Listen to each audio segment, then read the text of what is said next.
আসসালামু আলাইকুম। আমন্ত্রণ জানাচ্ছি দৈনিক প্রভাতী বাংলাদেশ নিউজের সংবাদে। আপনাদের সাথে রয়েছে আমি শবনম কাব্য। বাগমারায় তারুণ্যের রাজনৈতিক অধিকার প্রতিষ্ঠার লক্ষ্যে যুবদল, স্বেচ্ছাসেবক দল ও ছাত্র দলের প্রস্তুতি সভা অনুষ্ঠিত।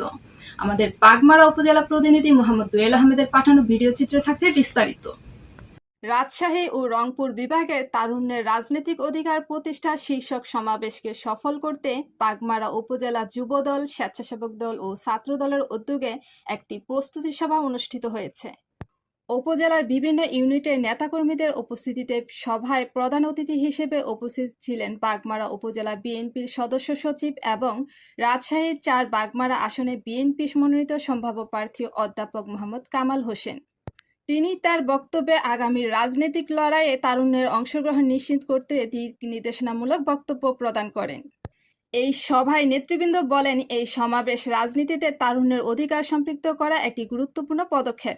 তারা আশা প্রকাশ করেন বাগমারার জনগণ অধ্যাপক কামাল হোসেনের নেতৃত্বে ঐক্যবদ্ধভাবে এই আন্দোলনকে সফল করে তুলবে।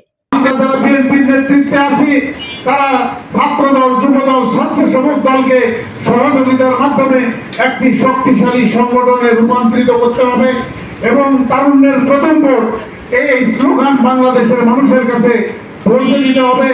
অর্থাৎ 2001 সালের পরে বাংলাদেশের মানুষ সুষ্ঠুভাবে নির্ভয়ে ভোটাধিকার প্রয়োগ করতে পারে নাই। আগামী নির্বাচনে যেন সুষ্ঠুভাবে, সুন্দরভাবে, উৎসবমুখর পরিবেশে এই তরুণরা ভোট প্রদান করতে পারেন এবং যাকে খুশি তাকে ভোট দিয়ে বাংলাদেশের গণতান্ত্রিক রাষ্ট্র প্রতিষ্ঠায় ভূমিকা রাখতে পারেন।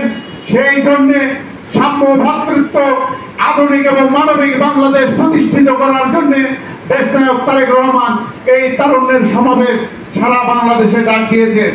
প্রিয় ভাইরা, আজকে আপনাদেরকে